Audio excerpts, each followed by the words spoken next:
नमस्कार बंधुरा आज के जे रेसिपिटा शेयर करब सेटा आशा करी आपनादेर सकलेर खूब भालो लागबे कारण अनेकेई आमार काछे बोलछेन जे रुटी दिए रात्रिरे खाওয়ার मतो एमन किछु जिनिस देखाते जेटा खूब सहजपाच्य खेतेও बेश भालो लागबे। तबे आज के जे डालेर रेसिपिटा शेयर करब सेटा रुटी किंबा भात सबकिछुर साथेई किन्तु भालो लागबे, विशेष करे रुटी दिए किन्तु এই ডালটা খেতে বেশ ভালো লাগবে। এর জন্য আমি 2 কাপের মতো ডাল নিয়েছি, চায়ের কাপের মটর ডাল। ডালটাকে ভালো করে ধুয়ে নিয়ে 1 ঘন্টা আগে ভিজিয়ে রেখেছিলাম, দেখতেই পেলেন। আর এর সাথে নিয়েছি এক মাঝারি সাইজের পেঁপে। পেঁপেটাকে আমি একটু টুকরো করে কেটে নেব। তার জন্য পেঁপেটাকে আমি আগে প্রথমে একটু টুকরো করে নিচ্ছি, তারপরে খোসাটা ছাড়াবো, তাতে আমার মনে হলো কাটতে সুবিধা হবে। আর পেঁপে দিয়ে এইভাবে যদি আপনারা এই ডালটা রান্না করেন রুটি পরোটার সাথে কিন্তু বেশ ভালো লাগে। আর রাত্রিরের খাবারে অনেকেই কিন্তু খুব সহজপাচ্য খাবার চান, যেটা খেতে ভালো লাগবে অথচ খুব সুস্বাস্থ্যকর হবে, তাড়াতাড়ি হজম হয়ে যাবে, এরকম ধরনের খাবার অনেকেই বলছেন আমাকে দেখাতে। তো আজকে এই ডালটা করব, এটা কিন্তু ভাতের সাথেও বেশ ভালো লাগবে, আবার রুটি পরোটার সাথেও কিন্তু বেশ ভালো লাগবে। পেঁপেটার মধ্যে কিন্তু খুব একটা বীজ নেই, পেঁপেটা বেশ ভালো আর বেশ পুরু। এবার পেঁপেটাকে দেখুন আমি 4 ফালি করে কেটে নিয়েছি। এবার এগুলোকে খোসা ছাড়িয়ে নেব। ভালো করে কেটে নিয়ে আমি কিন্তু একটু ধুয়ে নিয়েছি। 4 ফালি করে পেঁপেগুলোকে কেটে নিয়ে একটু ধুয়ে নিয়ে তারপরে আমি খোসাটা ছাড়িয়ে নিচ্ছি। পেঁপের খোসাটা ছাড়িয়ে আপনারা এরকম টুকরো করেও দিতে পারেন, আবার আমি যেভাবে টুকরো করে নিচ্ছি সেইভাবেও আপনারা দিতে পারেন। পেঁপের খোসাটা কিন্তু একটু ভালো করে ছাড়াতে হবে, পেঁপের খোসা থেকে গেলে পেঁপেটা একটু তিতকুটে হয়ে যাবে। খোসাগুলো ছাড়িয়ে নিয়ে পেঁপেটাকে দেখুন 2 খণ্ড করে কেটে নিয়েছি, এরকম চৌকো চৌকো করে কেটে নিয়েছি। এবার একটা প্রেসার কুকার নিয়ে নিয়েছি, প্রেসার কুকারের মধ্যে দিয়ে দিচ্ছি ভিজিয়ে রাখা মটর ডাল।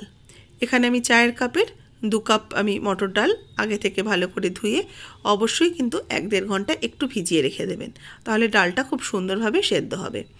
এর সাথে দিয়ে দিলাম 2 কাপের মতো জল। এবার দিচ্ছি দেখুন 1/2 ইঞ্চি মতো আদার টুকরো নিয়েছি, আদাটাকে এই ডাল সেদ্ধর মধ্যে আমি গ্রেট করে দিয়ে দেবো। প্রেসার কুকারের মধ্যে যেখানে আমি ডালটা সেদ্ধ করে নেব তার জন্য আমি আদার টুকরোটাকে একটু গ্রেট করে নিচ্ছি।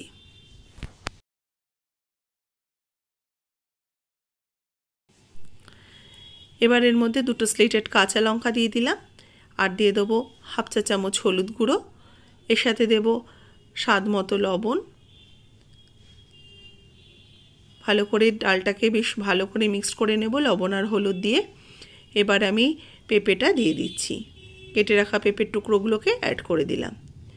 একটু বড় বড় করে পেঁপের টুকরোগুলো কাটলে পেঁপেটা কিন্তু একদম গলে যাবে না, আবার পেঁপে দেওয়াতে ডালটাও কিন্তু খুব তাড়াতাড়ি সুন্দর সুসিদ্ধ হয়ে যাবে। এবার প্রেসার কুকারের লিডটা আটকে আমি গ্যাস ওভেনে বসিয়ে দিলাম। এটাতে আমি 3টে হুইসেল দেব। প্রথমে 2টো দেব হাই হিটে, মানে ফুল ফ্লেমে দিয়ে দেবো। লাস্ট যেটা সিটিটা ওঠাবো সেটা কিন্তু গ্যাসের আঁচটাকে একদম কম রেখে কিছুক্ষণ সময় পর যখন সিটিটা উঠবে তখন এটাকে অফ করে দেব, তাহলে দেখবেন খুব সুন্দরভাবে ডালটা সেদ্ধ হয়ে যায়। ডালটির প্রেসার কুকারের ঢাকাটা যখন ঠান্ডা হয়ে যাবে, প্রেসারটা রিলিজ হয়ে যাওয়ার পর আমি ঢাকনাটা খুলে নিয়েছি। দেখুন ডাল খুব সুন্দরভাবে সেদ্ধ হয়েছে, পেঁপেও সেদ্ধ হয়েছে, অথচ পেঁপে কিন্তু একদম গলে যায়নি, পেঁপের পিসগুলো কিন্তু বেশ সুন্দর ইনট্যাক্ট রয়েছে। এবার কড়াইতে দিয়ে দিচ্ছি সরষের তেল। তেল ভালো করে গরম করে নেব। এখানে আমি 2 চামচ সরষের তেল দিয়ে দিলাম। তেল ভালো করে গরম হয়ে গেলে এর মধ্যে দিয়ে দেবো 1/2 চা চামচ জিরে। একটু জিরে ফোড়নটা বেশি পড়বে। 2টো তেজপাতা, 2টো শুকনো লঙ্কা, একটা গোটা দিয়ে দিলাম আর একটা ফাটিয়ে দিয়ে দিলাম। এই ফোড়নটাকে বেশ ভালো করে একটু নাড়াচাড়া করে বেশ সুন্দর করে ভাজা ভাজা করতে হবে, কারণ যেহেতু এরকম ডালে কিন্তু খুব একটা মশলাপাতি পড়ে না, সেই জন্য এই ফোড়নটাকে বেশ ভালো করে একটু পোড়া পোড়া করে ভাজা ভাজা করে নিতে হবে। তারপরে 2টো চেরা কাঁচা লঙ্কা অ্যাড করে দিয়ে কাঁচা লঙ্কাটাকে একটু নাড়াচাড়া করে নিয়ে প্রেসার কুকারে সেদ্ধ করে রাখা ডাল আর পেঁপেটা একসাথে অ্যাড করে দেব। এবার ভালো করে হালকা হাতে এটা মিশিয়ে নেব। ফোড়নের ফ্লেভারটাই কিন্তু ডালের একটাই প্লাস পয়েন্ট, যেটা ডালের ফ্লেভারটা অ্যাড হবে, এতে ডালটা খেতেও কিন্তু বেশ সুন্দর লাগবে। সামান্য একটু জল প্রেসার কুকারটা ধুয়ে দিয়ে দিলাম, গায়ে গায়ে যে ডালটা লেগেছিল সেটাকে একটু ধুয়ে দিয়ে দিলাম, কারণ এই ডাল কিন্তু একদম পাতলা হবে না, একটু ঘন চাপ চাপ করে ডালটা তৈরি করব। এবার এর মধ্যে দিয়ে দিচ্ছি 1 চা চামচ চিনি, আর দিয়ে দেবো আরও একটু লবণ, কারণ একটু লবণ মনে হচ্ছে কম লাগছে, সেই জন্য লবণটা দেখে দিয়ে দিলাম। এবার ভালো করে এটাকে মিশিয়ে নেব। তবে এই ডাল একটু মিষ্টি মিষ্টি হলে খেতে ভালো লাগে, সেই জন্য 1 চা চামচ দিলাম। যদি মিষ্টি কম করতে চান সেটাকেও চিনিটাকে একটু কমিয়ে দিতে পারেন। এবার ডালটা দেখুন বেশ ঘন করে ফুটে উঠেছে। আমি কিন্তু ডালটাকে হাই হিটে ভালো করে একটু ঘন ঘন করে ফোটাতে হবে।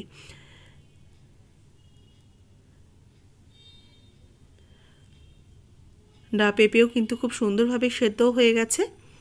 এবার এর মধ্যে আরও একটা জিনিস অ্যাড করব, লেবু পাতা। তো লেবু পাতা তো লেবু গাছ যেহেতু নেই, এরকম গন্ধরাজ লেবু ডাল সমেত পাতা সমেত আমি লেবু কিনে আনি, যে পাতাগুলো ভীষণ কাজে লেগে যায়। এরকম ডালের মধ্যে এই লেবু পাতাগুলো হাত দিয়ে একটু চটকে আমি ডালের মধ্যে দিয়ে দিচ্ছি। ছিঁড়ে দেওয়ার প্রয়োজনে হাত দিয়ে একটু চটকে দিলেই কিন্তু সুন্দর ফ্লেভারটা লেবু পাতার ডালের মধ্যে চলে আসবে।